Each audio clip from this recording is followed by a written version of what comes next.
Isang mapagpalang araw sa inyong lahat, Luzon, Visayas at Mindanao, saan man kayo sulok ng mundo ay mag-ingat ka palagi mga kabayan. Dito tayo sa Manila Bay, Upasay, Manila Bay Reclamation Project upang mag-update mga kabayan. Ito, may tatlong barko dito na dumating mga kabayan.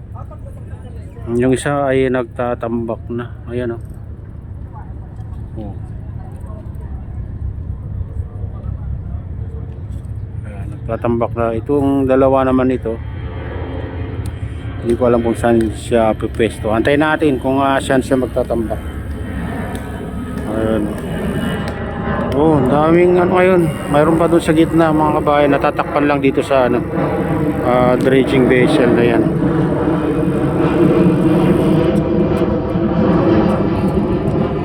Antayin natin to kung saan siya magtatambak. Itong dalawa nito. Ayan, pumapasok na. Hindi lang natin alam kung saan siya pupesto. Antayin lang natin mga kabayan. Dalawa yun magkasunod do. Yan yung isa, nag-umpisa na kanina pa yan mga kabayan.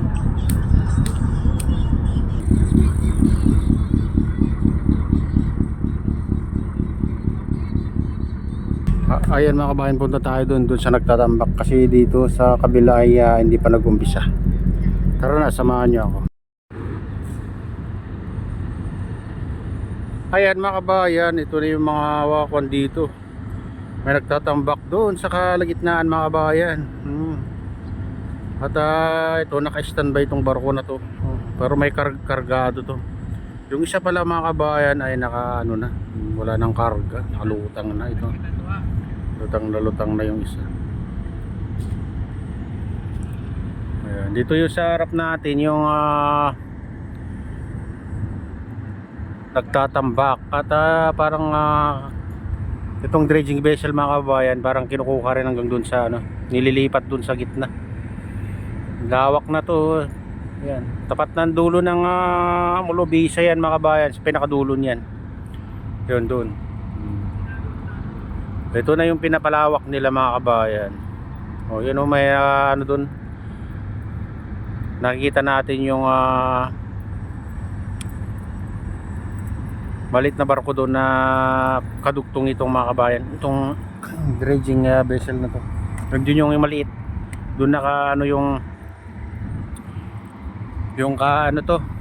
dulo nitong pipe na to na nakalutang mga kabayan. Doon lang tinatambakan nila.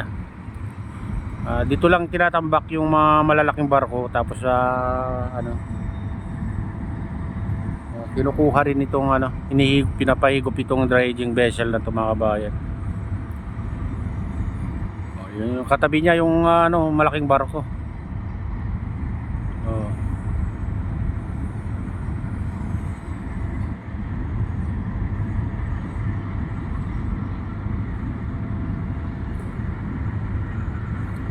Post natin dito mga kabayan. Dati dito siya may natira pang malit na island. Yan.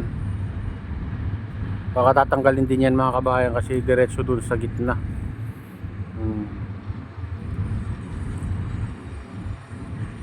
Galing yung tubig baklaran dyan sa Agos mga kabayan kung sakali. So malamang tatanggalin pa nila yan. Itong island na ito mga kabayan, ayan. Malit na lang yan pinasip-sip niya nung nakarang araw yan. Inilipat dito sa dito sa island na to. Ayan, yan island na yan.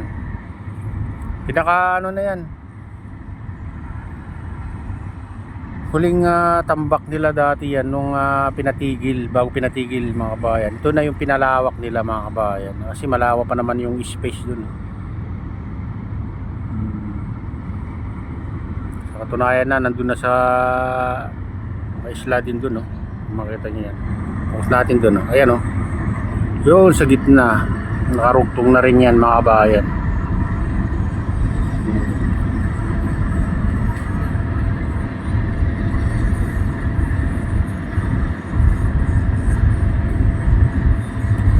Malamang yun ang patataasan nila ngayon kaya may nagtatambak doon. Yung kinukuha niya dito mga kabayan, itinatambak doon. Makikita nyo doon sa kalagitnaan dyan mga kabayan. Sa likod niya na ano yan. Kaya nakikita natin yung maagos na tubig doon sa banda doon. May yung maliit na barko doon. Nakarugtong nitong dredging vessel sa dulo.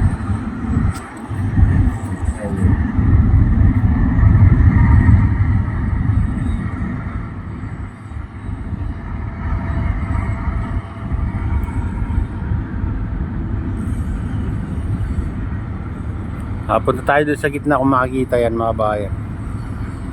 Meron pa lang ano, parating na barko. Ayan.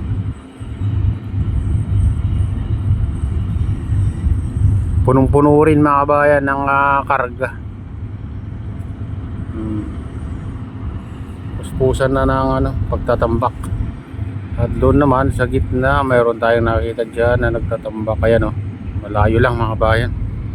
Tignan natin kung kaya na itong ano natin. Ayan o, ayan, nagtatambak.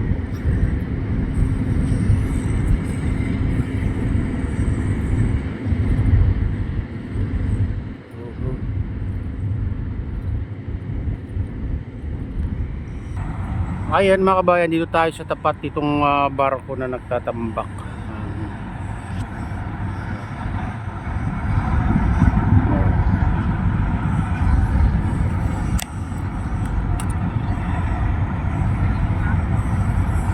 Mahina lang yung ano, mahina lang yung paglabas ng buhangin sa harap niya mga kabayan. Matagal yan, sobra 2 oras pag ganyan kabagal, kahina yung binubugang buhangin. Tingnan nyo na mga kabayan, ang lawak na itong ano. Ayun doon banda, mababa, kaya doon ng ano, binubuhusan itong dredging vessel na ito na sa harap natin. Yung nakita yung pipe na yan na lumulutang mga kabayan, ayan nandun ng dulo sa kalagitnaan mga kabayan. Dito siya kumukuha, dito sa ano, tinambak nila mga kabayan nakaraan. Tingnan nyo na mga kabayan, parang walang ginagawa lang, no? Pero yan ang ano, kumukuha ng buhangin sa ilalim ng dagat mga kabayan. Saba pa naman yung pipe niya mga kabayan. Nasa likod niya, oh. Ayan yung pipe na ginagamit niya, oh. Nakaikot yan. Tapos papunta doon.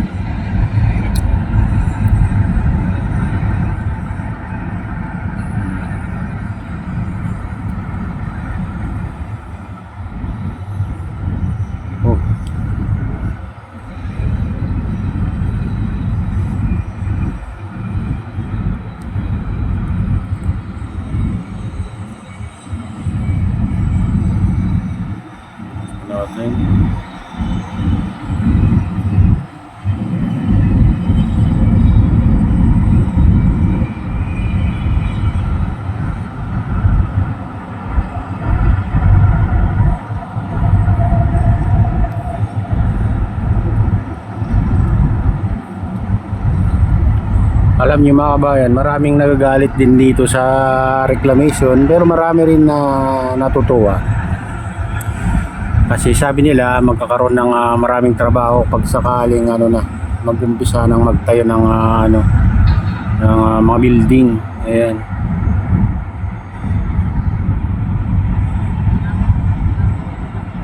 Pero marami ring nagagalit kasi sabi nila ano, lulubog daw ng Maynila. Daming haka-haka na minsan na naririnig natin. So, malalaman natin sa mga darating na araw, taon, kung anong mangyayari dito sa mga reclamation dito. Ayan mga bayan, ito na yung latest update dito sa Pasay Manila Bay Reclamation Project. At shoutout nga pala sa lahat ng OFW, mga immigrants sa buong bansa. Shoutout sa inyong lahat. Shoutout din sa lahat ng vloggers. Shoutout din sa lahat ng sumusuporta sa aking YouTube channel. Sana hindi kayo magsawang sumuporta. Shoutout din sa lahat ng viewers, mga nag-like, silent subscribers, silent viewers. May galaw, shoutout sa inyong lahat. Shoutout din sa aking misis, kay Kuya Iyo, kay Ate Lynn, kay Kuya Rix. Sa lahat ng taga-Bago Bintarelos Norte at taga-Malanggi Bintarelos Norte, as dyan sa Pasuki Los Norte, mega loud shoutout sa inyong lahat.